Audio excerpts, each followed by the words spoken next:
This is Cold Turkey throwing down with Skyrim. Just got done talking to Parthenuna Hexamuskabuska Axe, the dragon guru, and he was telling me I need to find an Elder Scroll and whatnot. But I think before I get that Elder Scroll going, first of all, let's kick back a nice cold one here. Yes, sir, in a good mood this weekend. Ready to relax. But I think Lo-Kag is interested in Uthgard the Unbroken. Yes, that's right. I'm finally going to decide to marry somebody. Now, you might be thinking, well, that's kind of a controversial decision. Why would you marry her? Well, let's hear it from the man himself. That's right, Cold Turkey. Lo-Kag likes a woman that he has to punch around a few times before she follows in suit. I don't know. That's just the kind of chick I'm into. Lots of physical violence, things like that. And she's freaky in bed, too. Yeah, okay, Lo-Kag, hold on. Family show here. We don't need to hear that kind of stuff. Oh, boy. Yes, sir. Go, what is it? Be bold, go cold. Kick back a nice cold one. So, Lo-Kag's getting married.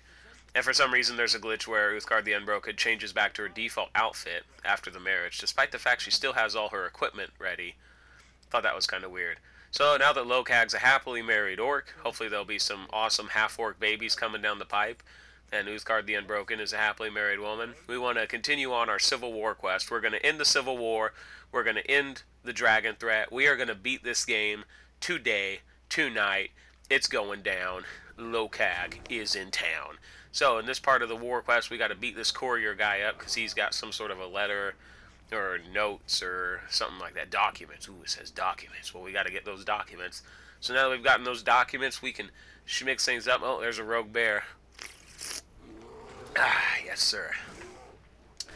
Alright, smash that bear up a bit. Now we are off to... Oh boy, look at this. Did I just kill a dragon? That and I got my light spell activated. I like the blizzard effects there. That's pretty nice, the way the wind's blowing the snow. Oh, and then we got a dragon soul coming in. Well, that makes it look really trippy. That's actually pretty cool looking. So that's one thing actually I wanted to talk about. Before this last commentary on Skyrim is over, people keep asking me, well, Cold Turkey, what do you think of Skyrim overall, and what do you think of Kingdoms of Amalur overall? Well, I'll be doing a few commentaries on Kingdoms of Amalur, so don't worry about that. But I wanted to finish up Skyrim first, so I'm going to talk to Legate Ricky here, and she's going to give me the next step of orders. But what I think about Skyrim overall is I give it 4 out of 5 turkeys. I think Skyrim is a really great game. I like the fact that it's open-ended.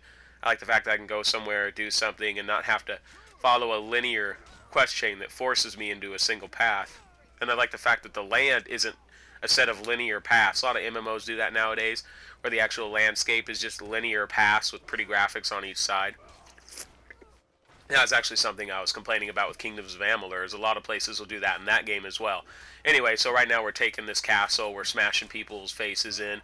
Lo-Kag will destroy all his enemies. And that's right, Cold Turkey. Lo-Kag also gives Skyrim 4 out of 5 orc heads. What do you mean, orc heads? That's a bit cannibalistic, don't you think? Fine, Cold Turkey. Lo-Kag gives Skyrim 4 out of 5 disembodied enemy bowels. Oh, okay. Well, that makes a little more sense. So overall, I think Skyrim is a great game. I also like the fact that there's no big, huge, glowing yellow exclamation points over people's head. You know, you talk to people, you can turn off your quest markers if you want. You can just have conversations with people and learn what they're doing. You can explore. System's pretty fun. Be a mage, be a rogue, be a warrior. Lots of armor, lots of crafting, blah, blah, blah. Graphics are nice, sounds nice. Story's pretty good overall. Yeah, there are some bugs in the game, but hey. So I give Skyrim 4 out of 5 turkeys. I think it's a pretty decent game, and I'm enjoying it. So right here, we're blackmailing this elf chick right there, and now we're going to go back to the Legate. So we got our blackmail on. Now we're going to meet the men and take over the caravan. Yes, sir. See, normally I don't drink while I'm doing commentaries, but I think today is a whole different ballgame. Because, yeah, I'm in a pretty good mood this weekend. I'm just relaxing, just chilling out. I've been having a lot of fun finishing up Skyrim. Although this footage is several days old, I still finally beat the game. And you'll know I beat it for the first time because you'll see some of the achievements pop up on the lower right part of the screen once I get towards the end of the game. Because, you know, I'd gotten far through the game on my very first playthrough, but I never actually beat the last few parts of the main quest chain. And then I started playing Lo-Kag to do a commentary series, and well, one thing led to another, and I never actually beat the game until just recently when I was playing through with Lo-Kag. So I've been having a lot of fun with that. And then Kingdoms of Amalur, been having fun playing that as well, but that's a different commentary that'll be happening here hopefully in a week or so. But yeah, that's what's going down in Cold Turkey Town. So back to the game, I guess, now that we've talked all about that jazz. We're smashing through this fort. That's right, Cold Turkey. Lo-Kag will destroy all enemies of the Imperial Legion, and we will take back Skyrim, one death of the Stormcloaks at a time. Whoa. Alright, so we beat up all the guys at the fort. Now, we are going on to the next part. Meet the men near Fort Kostov, whatever.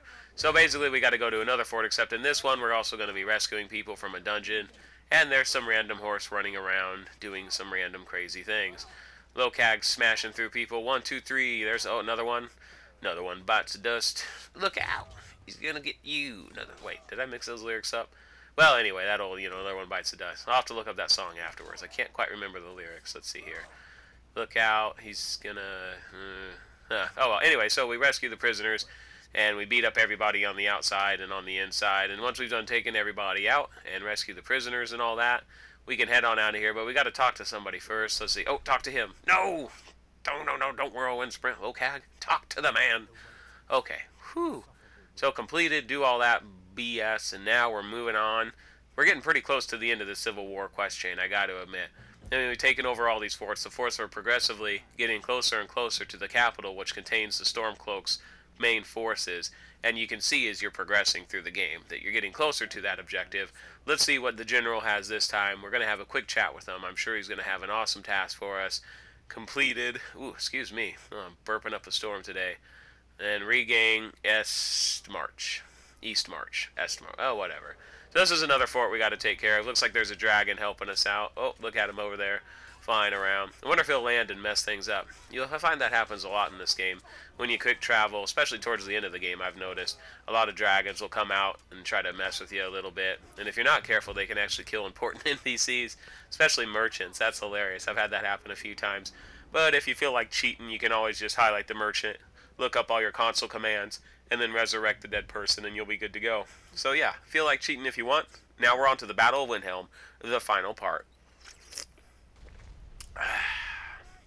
Let's go talk to General, see what his speech is. He's giving a speech in the front of the city while catapults are firing. He's trying to motivate the men, obviously. Let's see what we got. There's my lovely wife, Uthgard the Unbroken. Always at Lo-Kag's side, like a good woman. Alright, so now we're done listening to this BS speech here.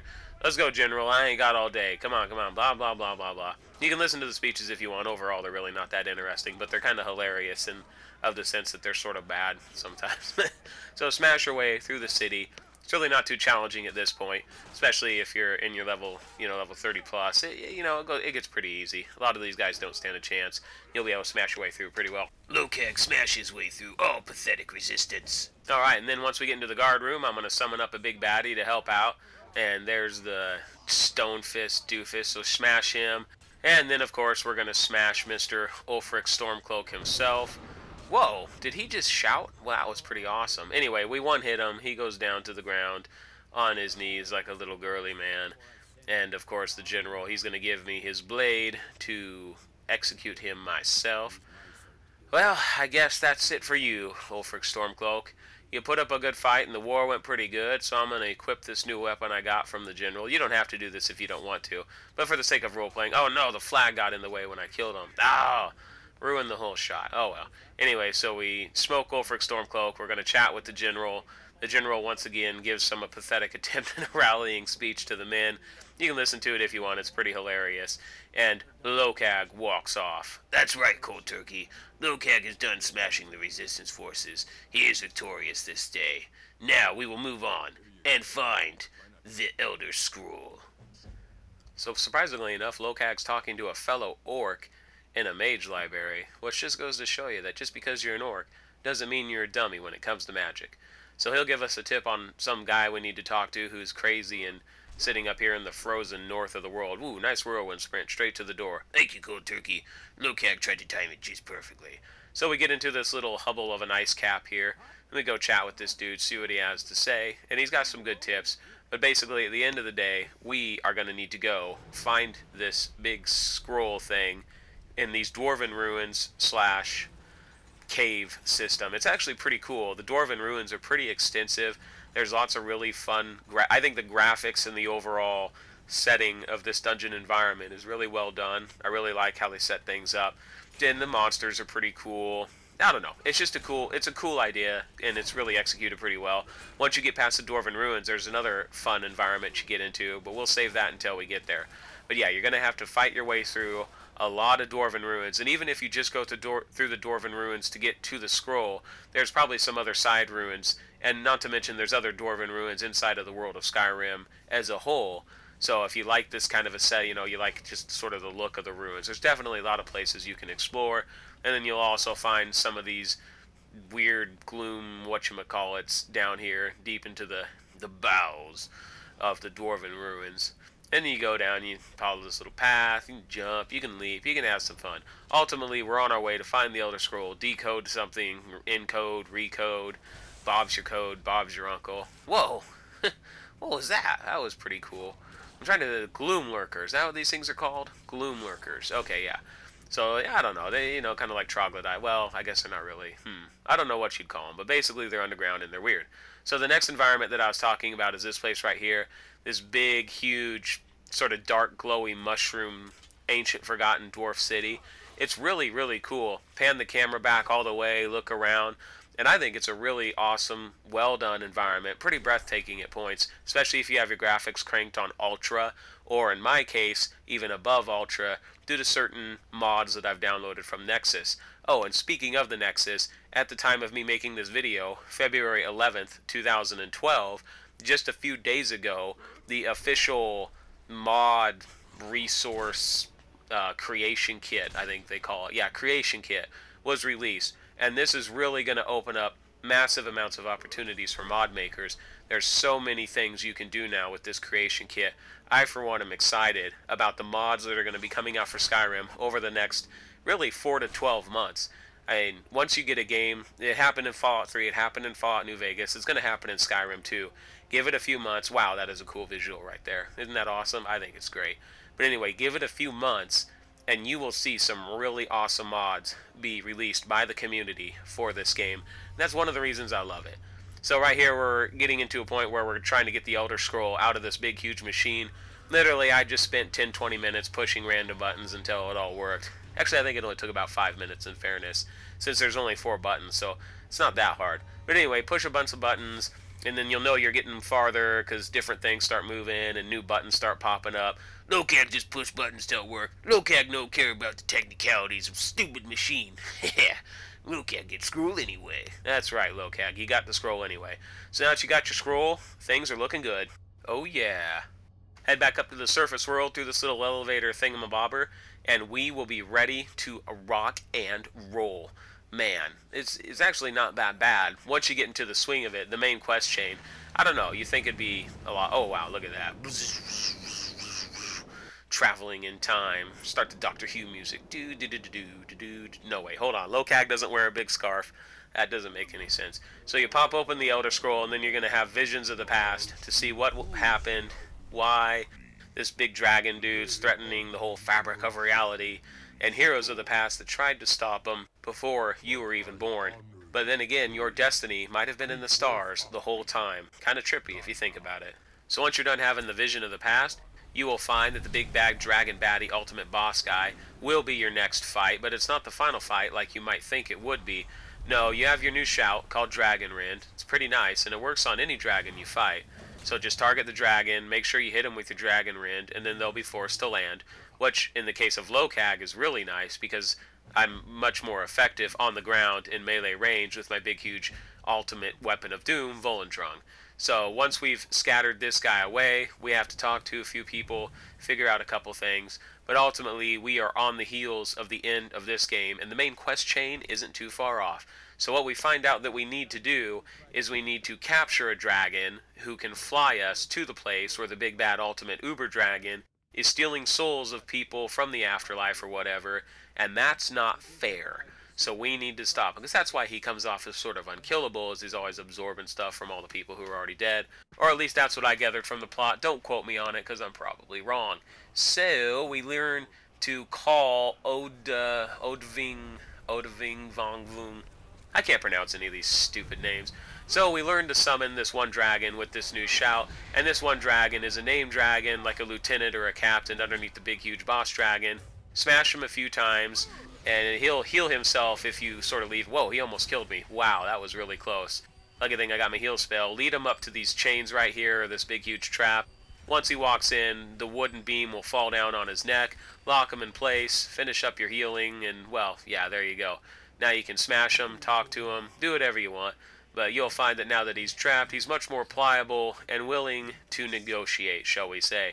So negotiate with him, tell him, hey, you know, I'm the new, you know, ruler of the house, whatnot. You're gonna fly me to Sovngarde. And that's exactly what he'll do. He'll actually fly you there, and now we are getting into the absolute end part of the main quest chain. Really get into the end game. Once you get into this place, you're going to find a lot of those undead dudes and dragons just sort of flying around the ruins of a building. That was weird. Did you see that? That dragon kind of disappeared for a second. I've heard reports of people having bugs where dragons are invisible, so it wouldn't exactly shock me if that was the case. Anyway, so smash a few dragons. Like I said, because Lo-Kag's in the mid-30s, a lot of these fights are really, really easy. This guy is the head priest who's handling the portal that leads to the final location. I 3-shot him. He doesn't even get a single spell off. Once again, once you're past about mid-20s, the main quest chain is pathetically easy, especially if you have good equipment. Some people might say, well, Cold Turkey just upped the difficulty.